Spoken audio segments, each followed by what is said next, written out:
¿Cómo están, familia? Estamos muy contentos de verlos por acá. Yo en lo personal quiero darle gracias, aprovechar la oportunidad de estar aquí antes de compartir la palabra. Tuvimos el día sábado nuestra reunión de varones y más que esta ocasión, más que una reunión, fue un servicio social. Pues pusimos a los papás y a los varones de la iglesia a servirle al Señor. Pudimos ir a la bodega que estamos a punto de rentar. A punto, digo, hasta septiembre, es en donde tomaremos posesión, como se dice. Y le agradezco a todos los que Dios movió el corazón para estar ahí. Les decía yo y les compartía que nos sentimos alentados por parte del Señor y muy confiados en Él, porque en otro momento no hubiéramos tomado decisiones de ese tamaño. Sé que es Dios, Él lo puso Él, no lo movimos ni lo buscamos nosotros. Y gracias a Dios Él proveyó, porque pues Él sabía la necesidad que se venía, que es tener hoy un lugar más grande. Y bueno, pues gracias, jóvenes de corazón algunos, ¿verdad? Pero otros sí jóvenes. Y ya estuvimos gozándonos. No veo a todos, se les pegó la cobija. Tuvieron la lucha contra el Sabanás, como dicen por ahí. Espero que estén bien, pero vamos a empezar el día de hoy. Por cierto, hoy sí tienen pensado quedarse a comer, ¿verdad?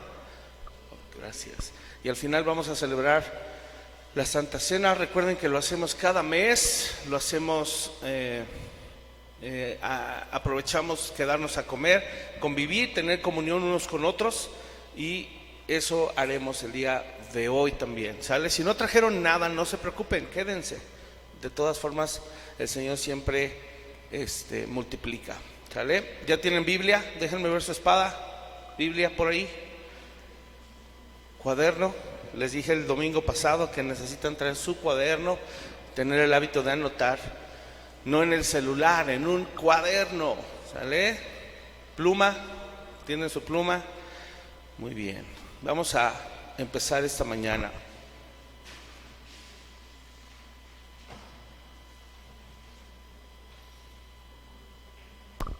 Y acompáñame a orar.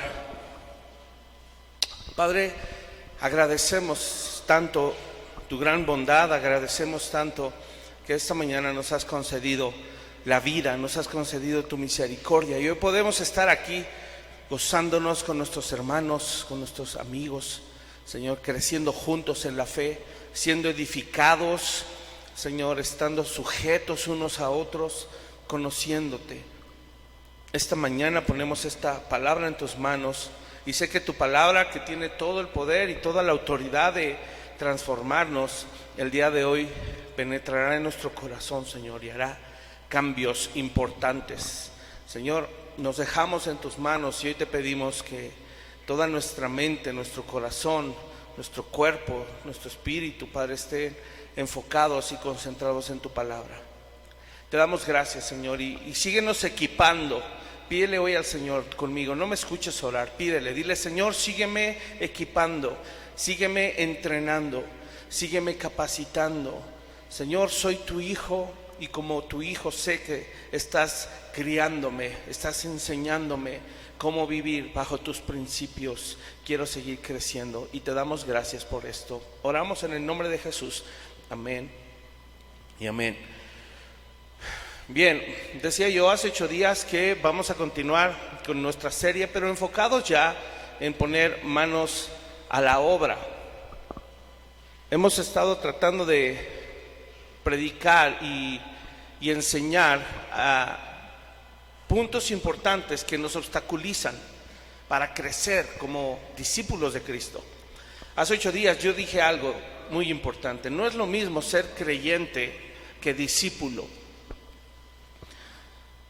Creer, no sé si lo habías pensado así, y lo dice la palabra de Dios. Creer en cierta forma es fácil. Creer es algo genérico. Cualquiera cree. Tan cualquiera cree que dice la palabra que hasta los demonios creen y tiemblan. Si tú recuerdas esa palabra. Y decía el hermano Paul Washer en una de sus prédicas, decía, y muchas veces al menos los demonios tienen una actitud de más reverencia ante Dios, porque ellos al menos creen y tiemblan.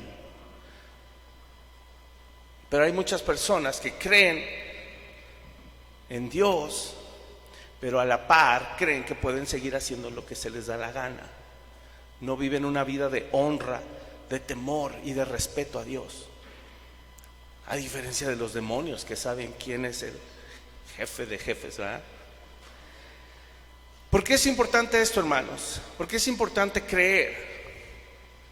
Y no solo creer, sino tener una actitud de honra y de respeto. ¿Qué es lo que nos lleva más allá? Porque creer es parte de la fe, pero la fe no solo es creer, ¿estás de acuerdo? La fe no solo es creer. La Biblia establece claramente, y espero que con esta introducción tú puedas ahora engancharte al tema que vamos a ver hoy, pero ¿por qué es tan trascendente la fe y por qué debemos colocar correctamente el creer? No es creer en cualquier cosa. La fe es literalmente creer en la palabra de Dios. No hay otra cosa en lo cual se pueda creer. Si se cree en otra cosa distinta, ya no es fe genuina. Hebreos capítulo 11 y Hebreos capítulo 12 dimos una serie de ¿cuántas prédicas fueron esas? Como 10, donde se tocó la fe. Y a estas alturas, como creyente, tú deberías tener claro que la fe sin la palabra de Dios no es fe genuina. La palabra de Dios es el objeto donde coloco mi fe. Yo ya lo hablaba hace algún tiempo. Yo decía que fe no es decir, yo creo que Dios me quiere dar un carro, aleluya, lo arrebato. ¿Va? Eso no es fe. Porque si Dios te quiere tener a pie y quiere tratar con tu corazón, ¿dónde está? ¿A qué voy? ¿A qué voy? Ponme atención en esto, porque el día de hoy vamos a hablar de un tema muy trascendente para nuestra vida, donde está involucrada la fe. La palabra de Dios, además de ser nuestra guía, de ser nuestra luz, es el objeto de nuestra fe. Tan es así que la palabra misma lo dice, y lo repito tantas veces porque tiene que entrar a nuestro corazón. Dice que la fe viene por el oír la palabra. Y un tercer elemento de la fe, y lo establece Santiago, es que en respuesta a la palabra de Dios, yo creo en ella y por consecuencia la obedezco. Porque la fe sin obras es muerta. Tú te la sabes, ¿cierto? Soy un silbidito, por ahí. Entonces, ¿para qué necesitamos la fe y para qué la vamos a necesitar en esta nueva etapa que estamos iniciando como iglesia, en donde el Señor ha ido quitando la basura de nuestro corazón? Hemos venido hablando del orgullo, ¿de qué más? Ayúdenme. De la pereza, de la puntualidad, dominio propio, de la confianza, muchas áreas en nuestro carácter y en nuestra vida que como discípulos nos obstaculizan. Pero ¿cuál es el fin y cuál es el objetivo de todo esto? Y así titulé esta prédica, es que Dios quiere llevarnos a ser ministros competentes. Así se titula esto, ministros competentes. ¿Qué es un ministro competente? ¿Sabes qué te vas a encontrar en el mundo? Un término que va en contra de esto. Porque la palabra ministro quiere decir siervo. Y en el mundo ese concepto es anticuado. Para el mundo, el que sirve, el que es un siervo de otros, está en el último escalón de la, ¿cómo se llama? De la pirámide iba a decir alimenticia, ¿va? Pero no, pues casi, porque se comen unos a otros. Está en el escalafón de abajo, en la clase obrera, como se le llamaba antes. Esos son los que sirven. ¿A quién? a los ricos, ¿verdad? Y la palabra ministro, que significa siervo, aún dentro de la iglesia cristiana, ha sufrido una transformación negativa. Se ha creído, se ha pensado que los que están de este lado, que somos ministros, estamos arriba de. Y lo hemos enseñado mucho, no es así. Y se cree que los de abajo son los que tienen que venir y servirle a los ministros. Pero eso es ilógico, porque si los que estamos de este lado nos llamamos ministros, somos los servidores de ustedes. El apóstol Pedro lo decía en una de sus cartas. Él decía que apacentar la grey se tiene que hacer no sobre las personas como teniendo señorío, sino entre las personas, sujetos a ellos para soportar sus cargas, llevar sus cargas también. Ahora, la palabra ministro o siervo va en contra de lo que el mundo dice, ya lo dejamos claro. Ahora vamos a la otra palabra, competente. Realmente a la gente allá afuera no le preocupa tanto si eso no es competente, porque el mundo no promueve la competencia de capacidad, promueve la competitividad. El que yo soy más que tú, yo compito contra ti, no me importa si tú sabes más que yo te voy a tirar, porque ese puesto me lo quedo yo, o ese lugar me lo quedo yo. Entonces no sé si notas, pero por sí solo el título va en contra del mundo totalmente. ¿Cómo podríamos parafrasear este título? Un siervo capaz. Eso es un sinónimo de ministro competente. Un siervo capaz, o un siervo hábil, un siervo que tiene lo necesario, tiene suficiencia para servir. ¿A quién? Número uno, a Dios. Número dos, a otros. Y de eso vamos a hablar el día de hoy. ¿Por qué digo que necesitamos la fe? Porque nos tenemos que poner a trabajar, tenemos que actuar. No podemos solo creer y declarar, tenemos que creer y obedecer. Dile al que tienes a un lado, necesitamos creer y obedecer al Señor. Vamos a servirle juntos. Segunda de Corintios capítulo 3. Vamos a empezar con este versículo muy hermoso. Y en el contexto tú sabes que Pablo escribió una primera carta que fue muy dura a los corintios en la iglesia de Corinto. Pablo les amonestó duramente. Les dijo, están permitiendo que el mundo y que la carnalidad se meta en la iglesia, y eso no es posible. Pero después viene una segunda carta que es como la reivindicación de la iglesia en Corinto, y es maravilloso ver lo que Pablo escribe ahí también. Vamos al capítulo 3 y dice así: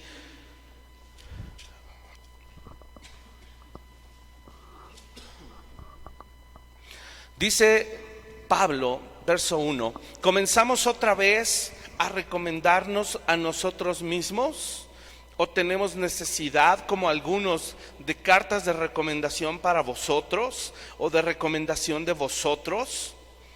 Nuestras cartas sois vosotros, escritas en nuestros corazones, conocidas y leídas por todos los hombres, siendo manifiesto que sois carta de Cristo, expedida por nosotros, escrita no con tinta, escucha, sino con el Espíritu del Dios vivo, no en tablas de piedra, sino en tablas de carne del corazón. Y tal confianza tenemos mediante Cristo para con Dios.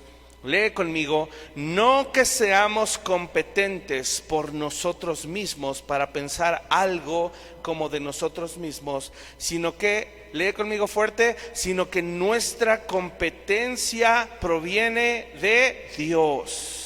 Sigue leyendo el 6 conmigo: el cual asimismo nos hizo ministros competentes de un nuevo pacto, no de letra, sino del Espíritu, porque la letra mata, mas el Espíritu vivifica. En ese contexto este versículo cobra sentido, ¿verdad? Pensamos que vivir en el Espíritu es moverse en un canal místico en donde las cosas suceden en una esfera sobrenatural, porque así se dice. Pero no es así. El Espíritu Santo no podría operar si no estuviera involucrada su palabra, la palabra de Dios. Cuando al creyente se le incita a declarar o hacer decretos, sabes, muchos de esos decretos y declaraciones nacen del pensamiento humano, nacen de una necesidad humana donde queremos casi a Dios hacerle manita de puerco para que sucedan cosas. Pero pocas veces nos sumergimos en la doctrina bíblica y entendemos qué es la voluntad de Dios y cuál es la voluntad de Dios para nuestra vida. Y ese es el tipo de palabras que nos cuesta trabajo declarar y decretar. Justo esas, porque no nos gustan. Por ahí me quiero aventurar en un proyecto. Me gusta mucho ese meme que un día me mandó Laila, que dice: tengo una palabra profética de prosperidad para ti. Y abajo dice: trabaja. Porque eso dice la palabra: el que no trabaja, que no coma, ¿verdad? Jóvenes, tengo una palabra profética para quien va a ser su pareja. Huye de las pasiones juveniles, porque ahorita no es tiempo, no tienen la edad. ¿Ah? Y así hay muchísimas palabras que no nos gustan porque no se acomodan a nuestra voluntad. Es la voluntad de Dios y nos choca y nos requete choca. Pero para poder ser ministros competentes, para poder servirle a Dios con la capacidad correcta, dice Pablo, no podemos recomendarnos a nosotros mismos. No podemos nosotros vivir la vida creyendo que somos autosuficientes y que lo podemos hacer por nuestras propias fuerzas. Había muchos ministros que llegaban y decían: vengo a servir, traigo una carta de recomendación. Pues a ver, vamos a leer tu currículum, ¿no? Estudié en el seminario no sé qué. Wow. Hice tantas licenciaturas en teología, curso extra de homilética, hermenéutica, apologética, Y entonces viene la pregunta: oye, ¿y tu esposa y tus hijos? ¿Cómo están? Hola. ¿De qué nos sirve eso? ¿De qué nos sirve recomendarnos, como decía Pablo, si nuestra familia, que deberían ser cartas abiertas para todos? Pregúntate, varón, tu esposa, tus hijos, tú mismo, ¿eres una carta abierta? Cualquiera que te ve o te lee puede decir: ahí está Cristo escrito en el corazón de esa persona. ¿Confías en la vida de tus hijos jóvenes con tal certeza que sabes que se pueden ir a pasear con los amigos a la plaza, al cine, y saber que se van a comportar dignamente? Saber que no se van a andar besuqueando en las esquinas, saber que no van a andar coqueteando. ¿Tienes esa garantía? Varón, ¿te comportas como una carta abierta cuando manejas y nadie te ve excepto Dios? ¿Dejas que tus hijos te lean, o qué estás dejando que tus hijos lean en ti cuando interactúas con otros varones? En cómo tratas a tu esposa. Mujeres, cómo dan honra a sus esposos también, cómo tratan a sus propios hijos. ¿Somos cartas abiertas? Verso 3 dice: siendo manifiesto que sois cartas de Cristo. expedidas por nosotros. Pablo tenía esa garantía y él decía: yo sé la labor que se ha hecho en sus corazones, yo no necesito cartas de recomendación, yo sé lo que se ha hecho, porque he decidido sembrar a Cristo en todos y cada uno de ustedes, no sembrarme a mí. Y por eso el verso 4 dice Pablo: tal confianza tenemos. Tenemos la confianza de que hemos hecho la labor y que hemos sembrado a Cristo en nuestras familias, empezando por mí. Y por eso el verso 5 termina diciendo: no que seamos competentes. O sea, no se estaba jactando. Él no estaba diciendo: soy el mero sabor ranchero. No estaba diciendo eso. Él estaba diciendo y reconociendo: soy capaz y soy suficiente, porque todo eso proviene de Dios. Es Él quien me hizo un siervo apto, un ministro competente. Y ahí dice, y ahí está la clave de un nuevo pacto. ¿Qué es el nuevo pacto para empezar? Ya sabemos hoy a estas fechas, después de tanto domingo, después de tanto sábado, después de tanto miércoles, los estudios de discipulado, ya entiendo y sé qué es el nuevo pacto. Ayúdenme. ¿Qué es el nuevo pacto? Nos regresamos otra vez un año. Llevamos más de un año estudiando esto. ¿Qué es el nuevo pacto? Ayúdenme.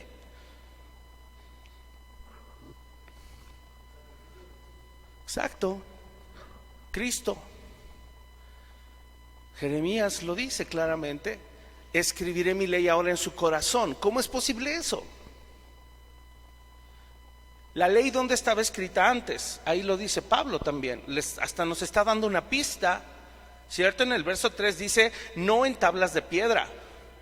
Estas cartas no están escritas en tablas de piedra, refiriéndose a las tablas de Moisés, antiguo pacto.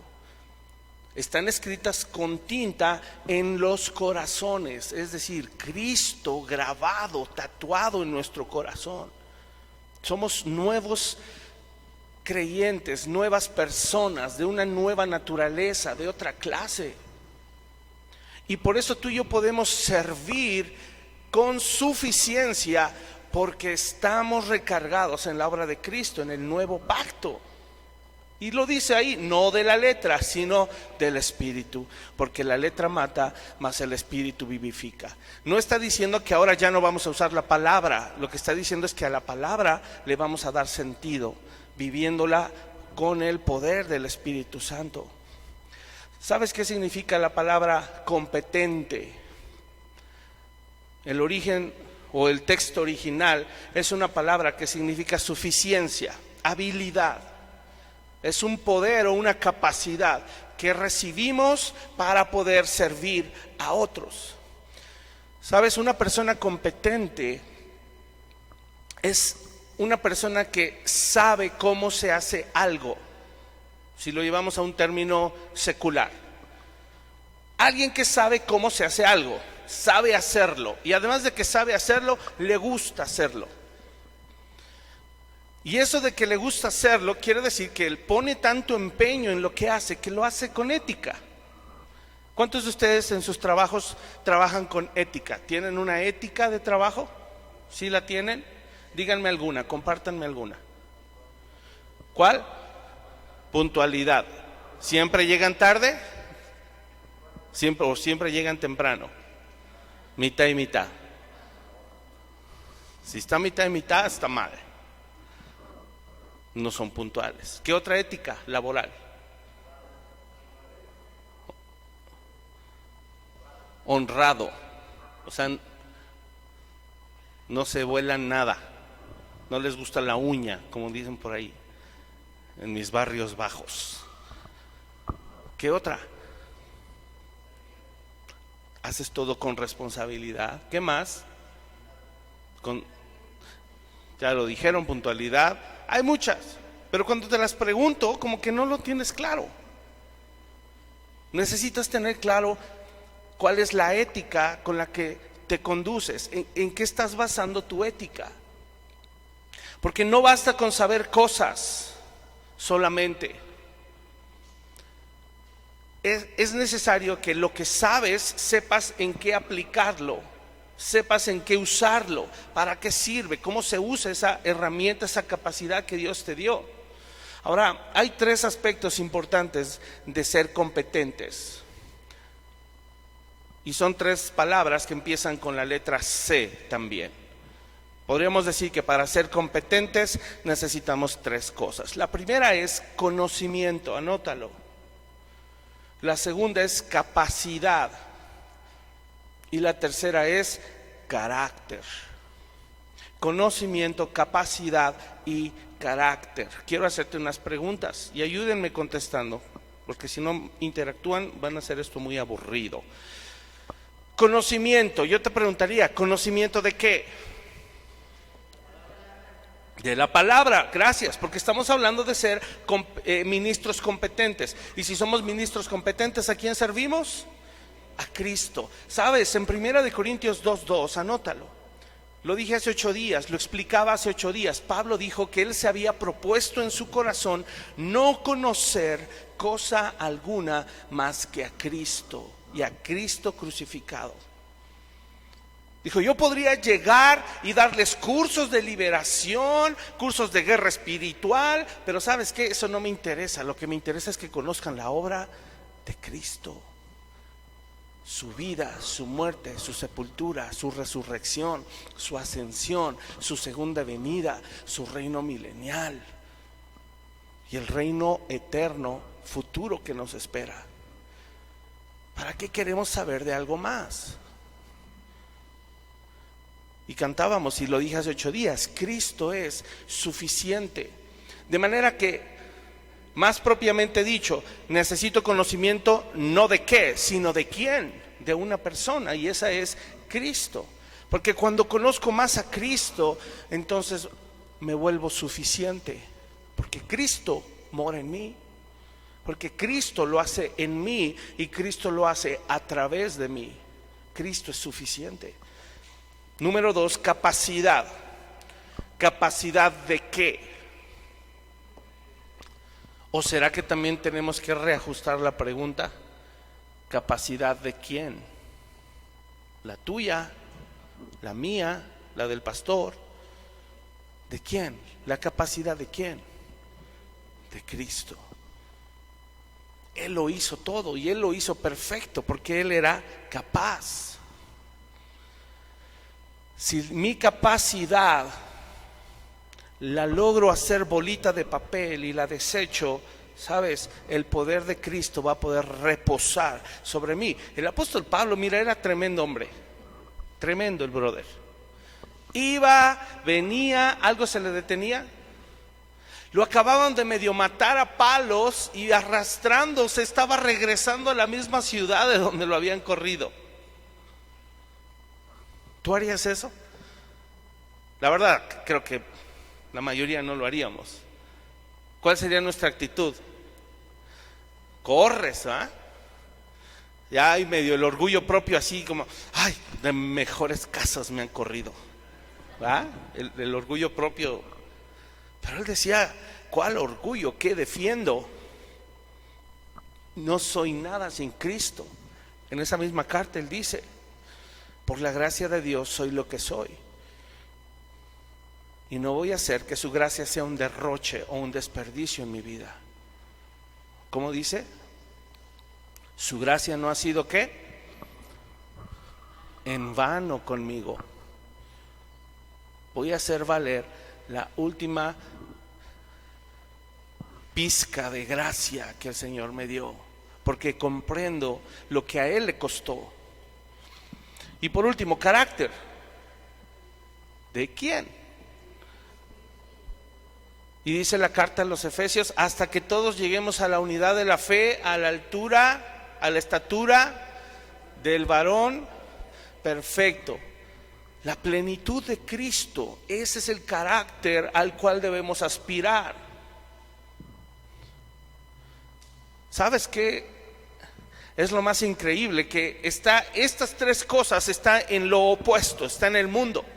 También el mundo, para que seas competente, te pide conocimiento.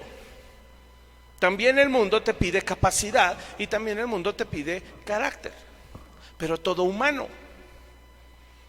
Y es ahí donde la gente se quiebra, porque no está Cristo presente. Así es de que podemos resumirlo en 3 cosas. Número 1, tener conocimiento suficiente de Cristo para saber qué hacer y cómo hacerlo, como lo haría Él. 2, poseer la capacidad, es decir, habilidades dotadas por Cristo para poder realizar. ¿Qué pregunta? Digo, ¿qué cosa? Pregunto. ¿Servimos para qué cosa? ¿Cuál es el servicio que hay que realizar? ¿Por qué estamos dando esta serie de entrenamiento bíblico? ¿Cuál es el objetivo? ¿A dónde vamos? ¿Estamos entrenando para qué? Para evangelizar. La gran comisión. No hay otra razón. No estás entrenándote para ser el mejor esposo del mundo, ser la mejor mamá del mundo, ser el hijo perfecto. No te estás entrenando para eso. Te estás entrenando para que durante esta peregrinación temporal le sirvas a Cristo en esta tierra corrupta y te dejes usar por Él para predicar el evangelio. Esa es la razón de nuestra existencia ahora. Podemos decir como el apóstol Pablo: para mí el vivir es Cristo y el morir, boleto directo, ámonos, ganancia, mejor. Busque algunos sinónimos por si nos queda todavía difuso qué es ser competente. Algunos ya los he mencionado. Es ser aptos. En otra traducción, en la Nueva Traducción Viviente, eso dice: somos aptos. Idóneos. Idóneo para el trabajo. Cuando buscas un perfil psicológico, un perfil de aptitudes, no sé ni cómo se llaman, mi querida experta, ¿sí? ¿Así? Así se llama.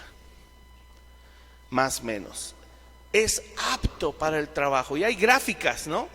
Viene la gráfica del perfil, y si hay piquitos acá y el perfil tiene piquitos hacia abajo, no es apto. La gráfica se tiene que ver similar. Pero si la gráfica y la vara es tan alta, ¿cómo es que podemos alcanzarlo? ¿Cómo es que puedo ser idóneo? ¿Cómo es que puedo ser entendido de lo que Dios demanda de mí? ¿Cómo puedo ser hábil o capaz? ¿Cómo? Necesito entrenamiento para ser diestro, para ser conocedor, para ser experimentado. Por eso se dice es experto, porque tiene experiencia. Es alguien calificado. Calificado quiere decir cuando te asignan una calificación. ¿Cuántos aquí sacaban menos de 8? Háceme su mano. Su promedio abajo de 8. Yo en algunas materias. A ver, ¿quiénes eran de 9? ¿De 10? Ájala. ¿De 6? Chin. Y los demás de 5, ya ni pregunto. Ya ni pregunto. ¿Sabes? Eso es el mundo.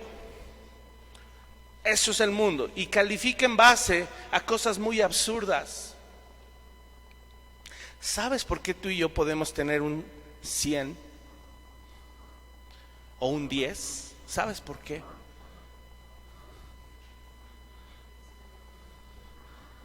Porque Cristo tuvo 100. Y Cristo vive en ti. Y Cristo vive en mí. No eres tú. No eres tú el que lo hace, es Cristo. Él sí fue idóneo, hábil, capaz, adecuado, suficiente, eficaz.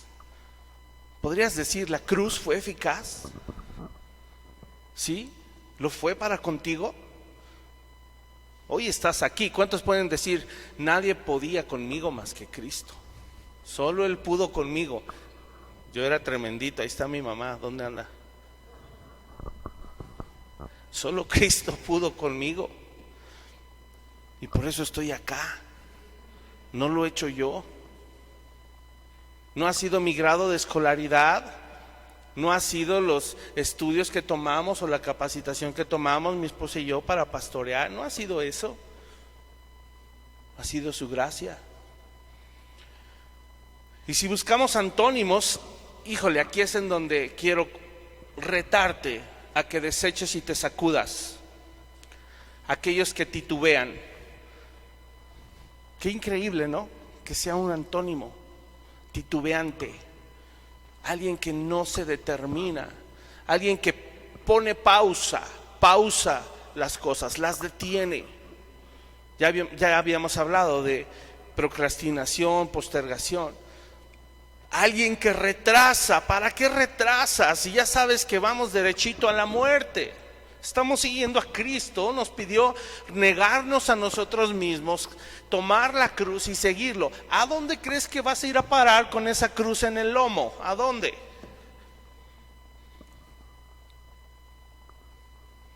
¿A dónde? A morir. ¿A quién? A ti y a mí. Tenemos que morir. ¿Pero qué hacemos? Retrocedemos. Esperamos. No, todavía no, Señor. Vacilamos, ya lo había yo hablado. Sabes, vamos a leer 2 de Corintios, pero no el 3, unos capítulos antes. Esta palabra me llamó mucho la atención que viniera así en la Nueva Traducción Viviente. Pablo estaba hablando en el capítulo 2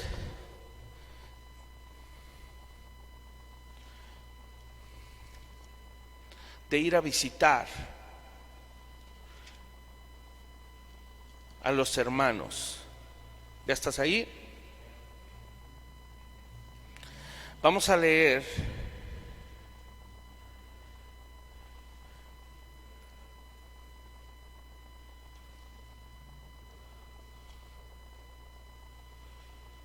ay, Dios santo, ya se me perdió. Aquí está, no, capítulo 1, discúlpenme, dice así, capítulo 1, verso 15, dice: con esta confianza quise ir primero a ustedes para que tuvieran una segunda gracia, o sea, la segunda gracia de que Pablo los fuera a visitar. Él ya los había ido a visitar una vez y él quería irlos a visitar una segunda vez. Pon atención, dice: y por ustedes pasar a Macedonia, y desde Macedonia venir otra vez a ustedes, y seré encaminado por ustedes a Judea. Así que, al proponerme esto, ¿usé quizá de ligereza, o lo pienso hacer, o lo que pienso hacer, lo pienso según la carne, para que haya en mí sí o no? Mas como Dios es fiel, nuestra palabra a ustedes no es sí y no. Porque el Hijo de Dios, Jesucristo, que entre vosotros ha sido predicado por nosotros, por mí, Silvano y Timoteo, no ha sido sí y no, mas ha sido sí en él. Porque todas las promesas de Dios son en el sí y en el amén, por medio de nosotros, para la gloria de Dios. Lo que estaba diciendo Pablo es que él no estaba titubeando en ir a servirle a esa iglesia. Por eso él usa este término, el sí y el no. Y cuando Pablo estaba determinado a servir y a los viajes misioneros, ¿tú crees que para Pablo era un no? Pablo constantemente decía: no, Dios, a esa colonia yo no voy, porque esa colonia es de nacos. No, Dios, a esa colonia menos, porque allá son ricos y son bien pedantes y arrogantes. Cuando Pablo se propuso en su corazón, y Dios lo llamó primero, Dios lo llama y él dice: voy. Él no puso peros en las ciudades. Él no puso peros. ¿O sí? Hay una evidencia del por qué no suben a Asia Menor. ¿Sí recuerdas? Una sola. ¿Y quién fue el que obstaculizó que fueran a Asia Menor? ¿Tú recuerdas? El Espíritu Santo. Porque la agenda estaba dirigida por Dios, no estaba dirigida por Pablo. Y cuando Pablo aquí dice: yo no estoy titubeando, incluso en la Nueva Traducción Viviente dice: yo no estoy oscilando entre el sí y el no. ¿Saben qué es oscilación? La palabra oscilar. ¿Sí? ¿Sí saben o no? Cuando yo estudié ingeniería en audio, hay un efecto que se llama trémolo. Y hay cristianos trémolo. Hace 8 días fue el cristiano Hulk. El trémolo es un efecto que cuando tú tocas o el piano o la guitarra, se oye wow, wow, wow, wow, wow, wow, wow, wow, wow. Así. No se oye un sonido seguido. ¡Tan! No, el sonido se oye wow, wow, wow, wow, wow, wow, wow, wow. Así se oye. No es un eco. No es como cuando dices uno. No es así. Es oscilación. Se oye que se va y se viene. Y nos explicaban en la escuela que como generaban ese efecto en la antigüedad, es que conectaban una guitarra a un amplificador, como ese naranja de allá, lo ponían sobre una base giratoria y enfrente ponían otro micrófono para captar el sonido. Y lo que hacían es que empezaban a darle vueltas al amplificador y el micrófono captaba la oscilación wow, wow, wow, wow, wow, del sonido. Y hay cristianos que oscilan, que cuando andan en la iglesia, ¿cómo es su cara? Pero cuando giran a su casa, ¿cómo está la cara? Ahora voy a hacer una cara fea. Ya la hice. ¿Me la vieron? Sí la hice. Pris la vio medio de lado, por eso se rió. Dice cara fea. ¿Me la vieron? ¿Qué hice?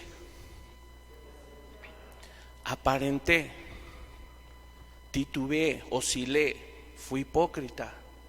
Y a veces le digo a Dios sí, pero en realidad quiero decir no.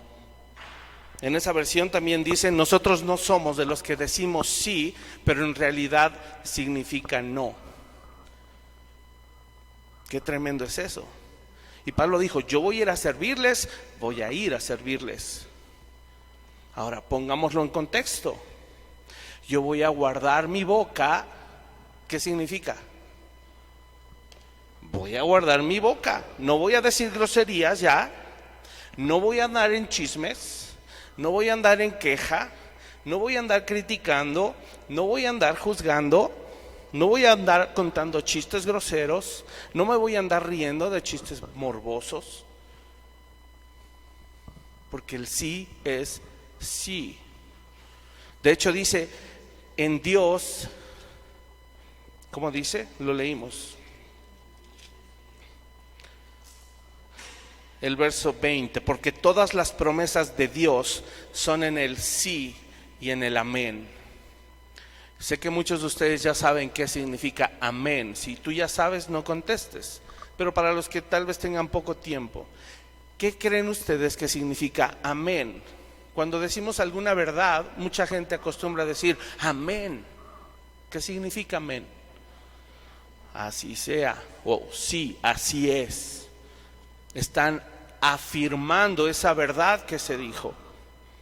Y cuando Dios promete algo, Dios lo promete y Él dice, sí, amén, así va a ser, porque así lo dije yo. Él no oscila, su sí es sí, su no es no.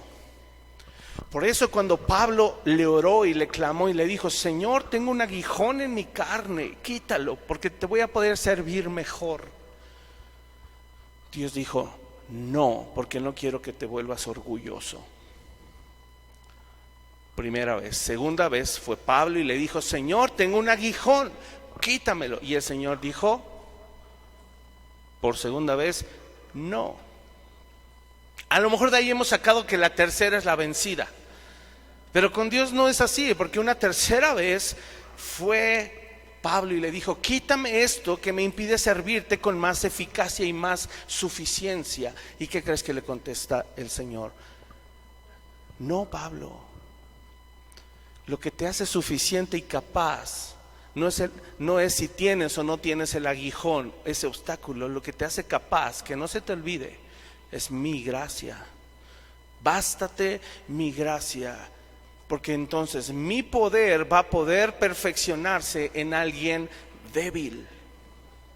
Y por eso Pablo decía, porque cuando soy débil, entonces soy fuerte. Necesitamos, hermanos, el conocimiento de Cristo suficiente.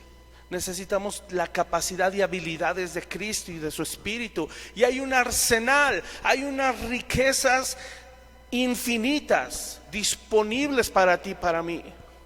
Pero se necesita carácter para poder usar esas riquezas.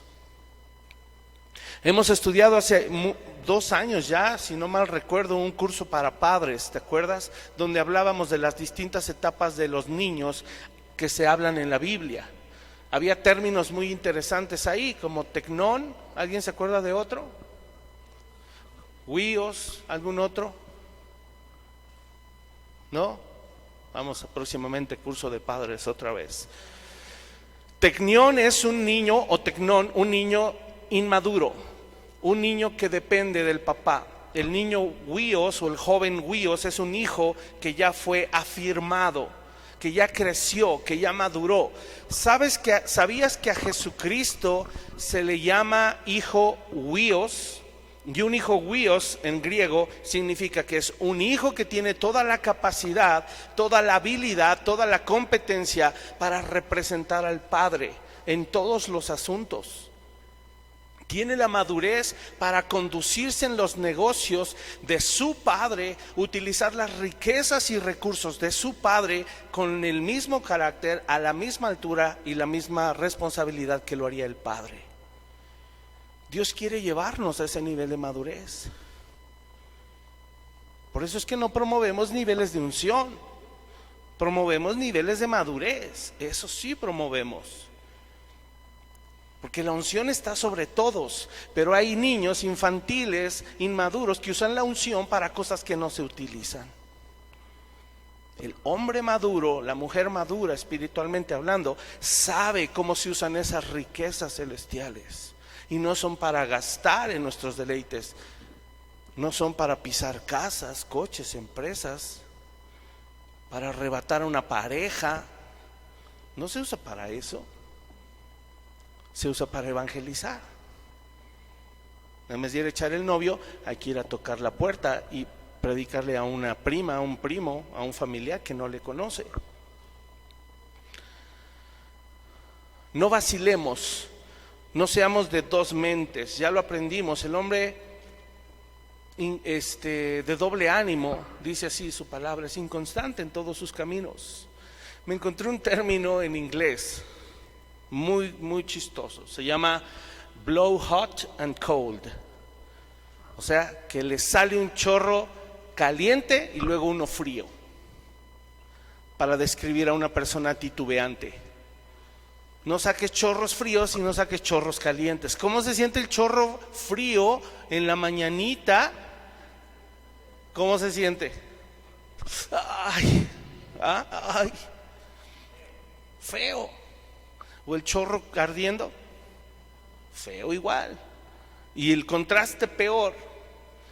No alternemos entre dos emociones, no alternemos entre dos estados de ánimo o dos actitudes o dos cursos de acción. Que no se nos dé el síndrome del Jonás, ¿verdad? Que dijo, yo no tengo ánimo de servir, voy para el otro lado. Vamos a enfocarnos a terminar. Hebreos 10.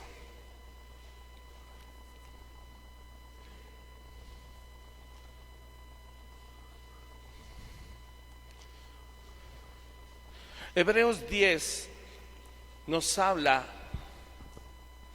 de un camino nuevo. Y cuando hablamos de un hombre inconstante, es un hombre que ya transitó el camino viejo. Y cuando se le presenta el camino nuevo del Evangelio, se la pasa titubeando.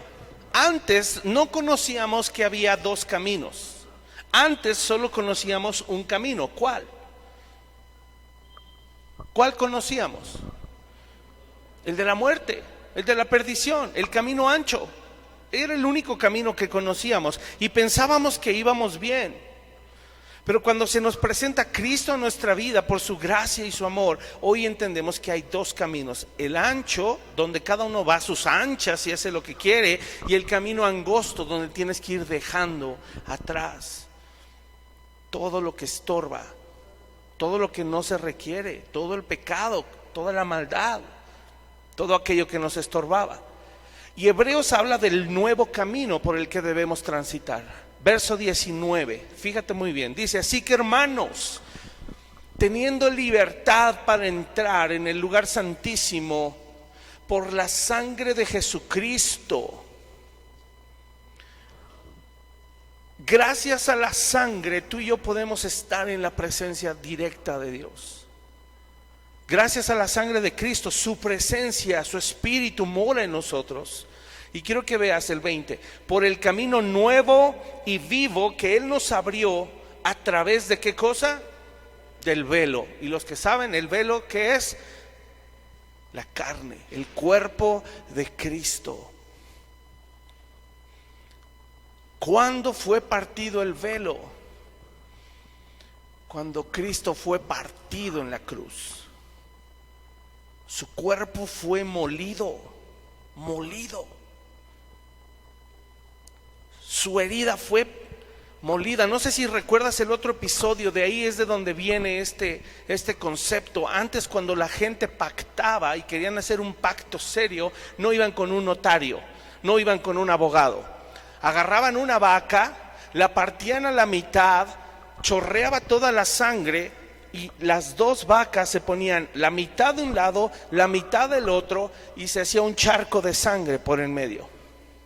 Y dos hombres pasaban por en medio, por ese camino de sangre. Por ahí en medio caminaban, iban diciendo: hacemos un compromiso, estas son las cláusulas, esto es el trato, y el que no cumpla, le pase o le suceda como a esta vaca o a este buey. Era un pacto serio. ¿Quién fue partido en ese sacrificio, en ese pacto? Cristo. Su sangre fue derramada, y esa sangre y ese cuerpo partido nos abrió un nuevo camino. Y este nuevo camino al través del cual podemos caminar, quiero que veas que con él dice: y teniendo un gran sacerdote sobre la casa de Dios, ese es Cristo, acerquémonos con corazón sincero, en plena certidumbre de fe, purificados los corazones de mala conciencia y lavados los cuerpos con agua pura. Y ve el versículo 23. Mantengamos firme, sin fluctuar, o sea, sin oscilar, sin titubear, la profesión de nuestra esperanza, porque fiel es el que prometió. Y considerémonos, verso 24, considerémonos unos a otros para estimularnos al amor y a las buenas obras, no dejando de congregarnos como algunos tienen por costumbre, sino exhortándonos, y tanto más cuanto veis que aquel día se acerca. ¿Qué está diciendo aquí el autor de Hebreos? Se necesitan como comunidad. Qué hermoso es la reunión de los santos, los que entendemos que hoy podemos transitar un camino nuevo gracias al sacrificio de Jesús, y eso nos da el privilegio de hoy reunirnos, edificarnos, celebrar la Santa Cena, comer juntos, platicar nuestras vivencias, animarnos a la fe, darnos un ánimo, una palabra de ánimo en tiempo de tribulación, orar por necesidades, orar por enfermedades. Por eso Pablo, el autor decía: no dejen de congregarse, porque estás sentado en esa silla por la sangre que Cristo derramó en la cruz. Y hoy tienes tu mente y tus oídos abiertos y tu corazón dispuesto gracias a que Cristo fue partido. No es que seas tú y yo seamos muy inteligentes, no es por eso. Sáltate hasta el verso 39 de ese capítulo. Dice: pero nosotros no somos de los que retroceden. Verso 39. Léelo conmigo. Pero nosotros no somos de los que retroceden para perdición, sino de los que tienen fe para preservación del alma. O sea, vamos con todo, porque es la gracia de Cristo la que nos impulsa. ¿En qué debo perseverar para ser competente, ministro competente. Te dejo con estas 4 cosas. Anota solo las referencias. ¿En qué debo perseverar para ser un ministro competente? Son 4 cosas importantes. Y si estuviste atento, entenderás que estas 4 cosas descansan sobre la gracia de Dios. ¿Sale? Número 1, la oración. No la puedes descuidar ya. Ya no es hazte el hábito y hoy tengo que orar. ¿Cómo crees? ¿Dirigirnos a nuestro rey es pesado? No. Oración. 2, la doctrina, o sea, la palabra. La doctrina, hay que perseverar en la doctrina. Obviamente sana, cristocéntrica. 3, hay que perseverar en la comunión. Comunión, lo que vamos a hacer hoy, pasar tiempo juntos. Y número 4, para ser un ministro competente debes perseverar en la evangelización. Estos 4 puntos los vamos a empezar a desglosar. Tal vez uno por domingo, no sé si me tome más tiempo algún otro. Oración, doctrina, comunión, evangelización. Para allá vamos, ya nos estamos acercando, ¿sale? Mientras tanto, actívate. Empieza a predicarle a otros lo que Dios ha estado haciendo en tu vida, en tu corazón. No necesitas saber mucha teología, pero lo poquito que sabes de la palabra, obedécelo, vívelo, créelo, compártelo. ¿Sale? Hay muchos versículos que quería darte para apoyar estos, pero los vamos a ir desglosando poco a poco. Perseverar en todo esto, en estos 4 aspectos, es perseverar en la gracia. Un ministro competente sabe qué es la gracia y la aprovecha. ¿Sale? Acabemos con 1 Corintios 11 y váyanme preparando los elementos de la Santa Cena, porque es justo lo que vamos a leer. ¿Sale? 1 Corintios 11. Casi siempre leemos este pasaje cuando celebramos la Santa Cena y vamos explicando siempre algunos versículos importantes. Si tú recuerdas, empecé diciéndote que Pablo escribió, se tiene evidencia de 3 cartas a los corintios. Solo hay 2 actualmente. La tercera no se encuentra, pero hay una referencia de que hubo una tercera carta. La primera carta, ¿para qué fue? ¿Recuerdas? Para exhortar a los cristianos que dejaran de ser mundanos y carnales. La segunda carta fue para reforzar las doctrinas esenciales y también para elogiar el que pusieron en orden todos los jalones de oreja de la primera carta. Pero fíjate aquí, Pablo vuelve a enfatizar que había abusos en la cena del Señor. Verso 17, ¿ya estás ahí? 1 Corintios 11, 17. Y ve preparando tu corazón. Ahorita en este tiempo velo preparando para poder participar de la Santa Cena. Recordamos quienes no pueden participar, gente que no haya entregado su vida al Señor y no tenga la evidencia de un nuevo nacimiento. Si ya lo hay y por eso estás aquí, puedes participar. Estaría pendiente que se bauticen. Sé que hay muchos que se quieren bautizar, pero está esa parte, adelante, hagámoslo. Niños no, por no tener su conciencia todavía en plenitud. ¿Sale? ¿Y quién más? Pues personas que tal vez tengan asuntos en su corazón pendientes sin arreglar. Ahorita vamos a tomar un momento. Por eso decía, ve preparando tu corazón. Si hay algo en lo cual necesitas ser consciente y pedirle perdón al Señor, sabiendo que esto que vas a celebrar, un elemento es la copa. ¿Qué simboliza la copa? Tú sabes, la sangre. Y la sangre nos abrió un camino nuevo. Es como pasar pisoteando la sangre de Cristo derramada en la cruz, con pecado en nuestro corazón, indignamente, deshonrando el gran sacrificio. Por eso es importante no celebrar la Santa Cena si hay cosas en tu corazón. Debe ser una convicción y abstenerte. Ya que hayas arreglado la situación, adelante. Si se puede arreglar aquí, con tu corazón sincero y humillado y arrepentido, lo vamos a hacer en un momento. ¿Sale? Verso 17 dice: pero cuando anuncio esto que sigue, no los alabo, o sea, no los elogio, porque no se congregan para lo mejor, sino para lo peor. Pues en primer lugar, cuando se reúnen como iglesia, oigo que hay entre ustedes divisiones. Y en parte lo creo, porque es preciso, fíjate, es preciso que haya entre ustedes disensiones. Uno diría, ¿cómo que Pablo está diciendo que es preciso que haya peleas, que haya pleitos? Aquí viene la razón: para que se hagan manifiestos entre ustedes los que son, ¿qué? Aprobados. Aprobados, es decir, los competentes, los ministros competentes. Es necesario que se hagan manifiestos. Verso 27: de manera que cualquiera que comiere este pan o bebiere esta copa del Señor indignamente, será culpado del cuerpo y de la sangre del Señor. Por tanto,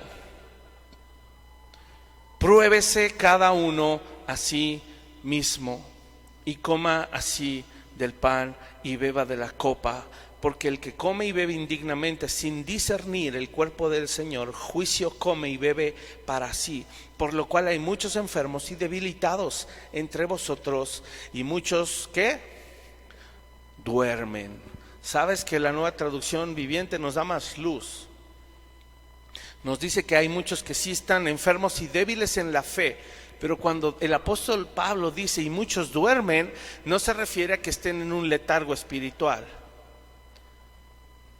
Se refiere a que están muertos. Eso dice, si tú tienes la Nueva Traducción Viviente, significa que están muertos. No han sido vivificados por el Espíritu.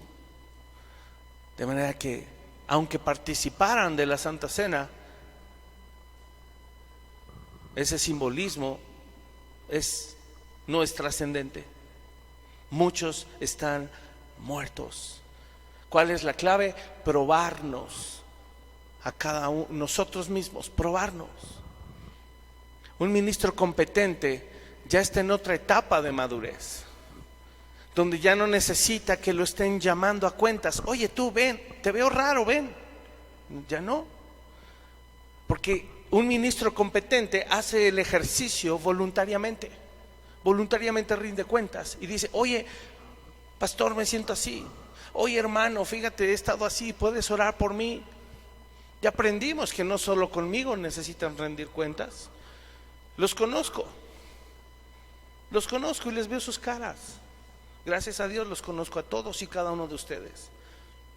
Sé cuando andan apachurrados, sé cuando andan tristes, cuando andan enojados, y sé que ustedes a mí también.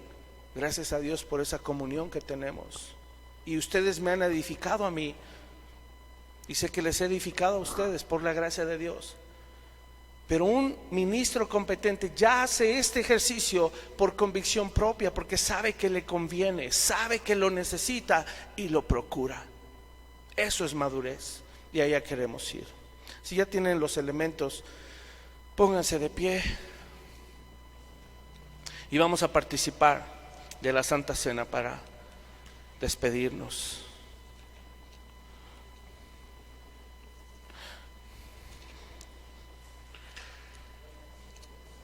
¿Sí?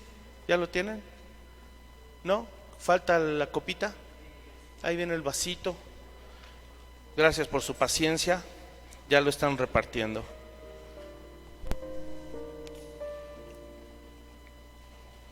No.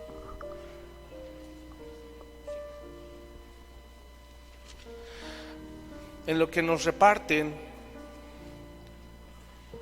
en lo que todos tienen los elementos, tómate un minuto de reflexión ahí en tu lugar. Empieza a reflexionar, empieza a meditar.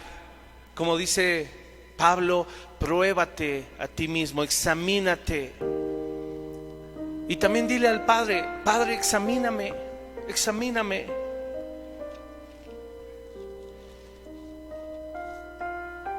Si quieres cerrar tus ojos también para poderte enfocar mejor en el Señor.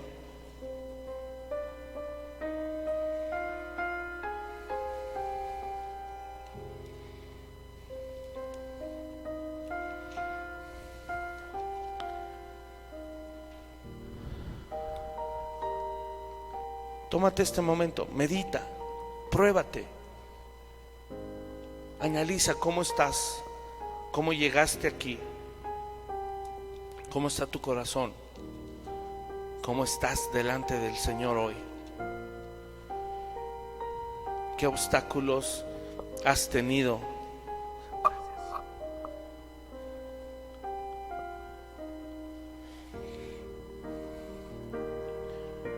Y quiero leerte lo que el apóstol Pablo enseñó.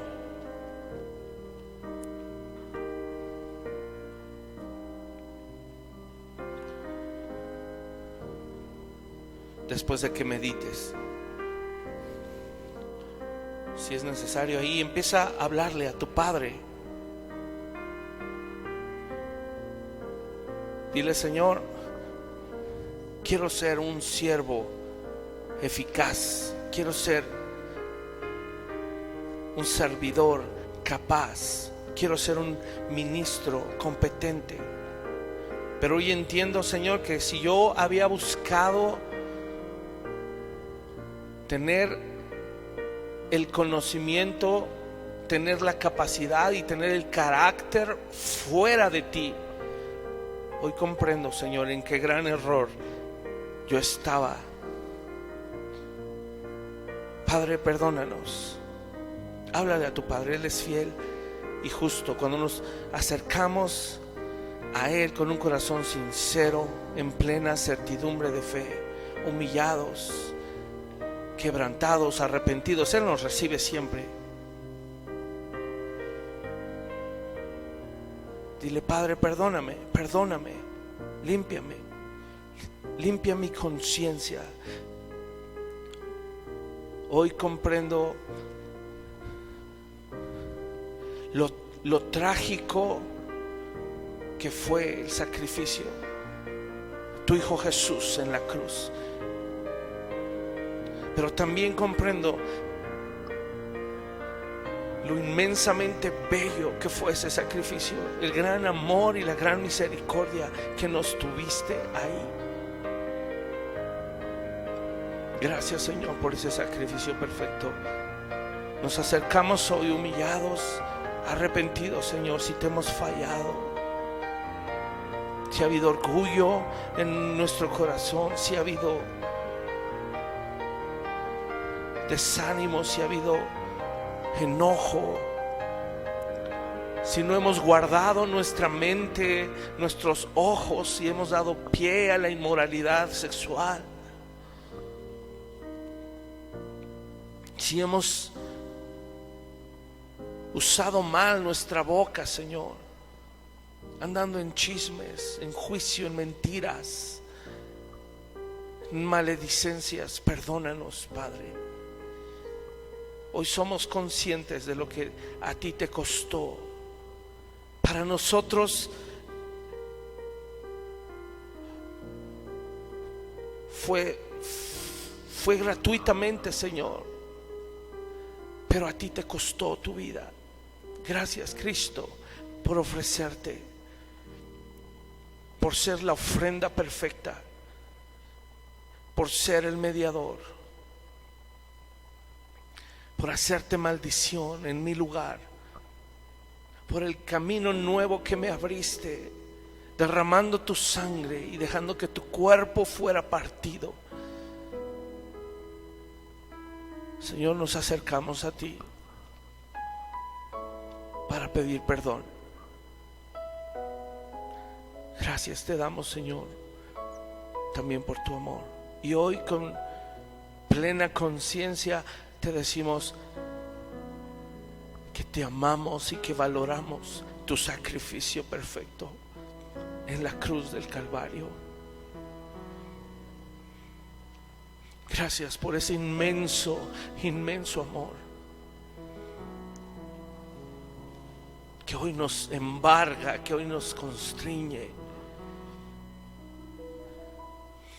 queremos, Señor, ir más profundo en el conocimiento tuyo. Queremos conocerte más.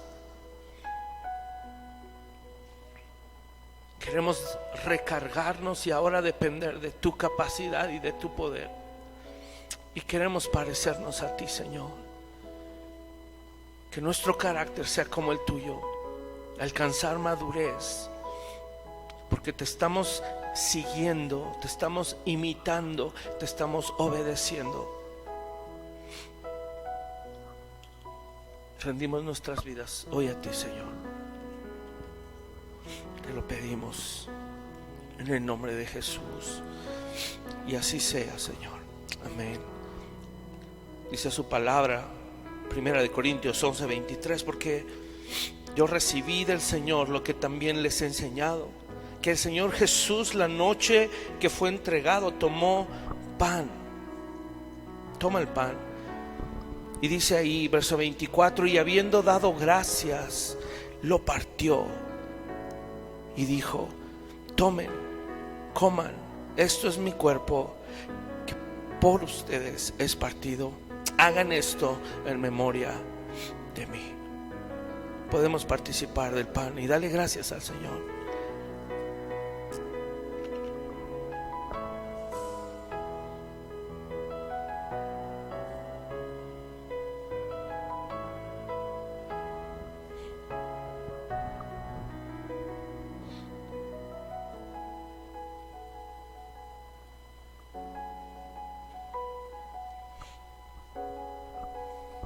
Asimismo tomó también la copa después de haber cenado, diciendo: esta copa es el nuevo pacto en mi sangre. Haced esto todas las veces que la bebiereis en memoria de mí.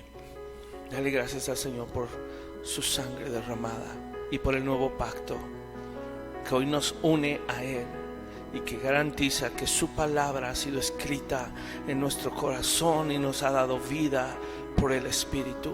Gracias, Señor. Participamos de esta copa con gratitud y con plena conciencia de lo que costó, Señor. Puedes participar.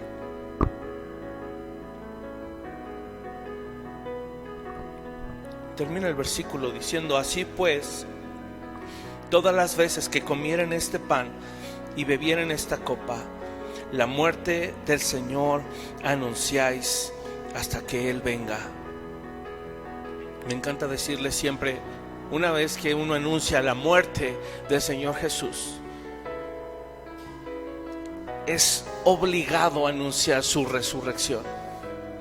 Y eso es una incitación a que prediquemos, a que hablemos de Él, a que le digamos a todo el mundo: mira, yo estaba podrido, estaba quebrado, era un orgulloso, pero ¿qué crees? Cristo murió en la cruz para pagar ese pecado y le rendí mi vida. Pero ¿qué crees? Que Él murió en la cruz, pero al tercer día resucitó. Y así como Él resucitó, Él me ha dado una nueva vida y estoy juntamente con Él resucitado. Gloria a Dios. ¿Cuántos se gozan con eso? Dale gracias al Señor. Vamos a alzar nuestras manos, si tú quieres, en señal de gratitud, en señal de rendición. Dile: Padre, gracias, gracias porque anunciamos tu muerte, Señor, anunciamos tu sepultura, anunciamos tu resurrección y esperamos ansiosamente tu segunda venida, Señor, en la cual nos recogerás, Señor, para celebrar juntos las bodas del Cordero, Señor, y reinaremos contigo, los redimidos, a los que tú compraste con tu sangre por 1000 años, Señor. Y después disfrutaremos la eternidad contigo. Padre amado, te adoramos, te amamos, te damos nuestra vida completamente y te damos gracias porque tu deseo es perfeccionarnos y entrenarnos para ser ministros competentes de un nuevo pacto.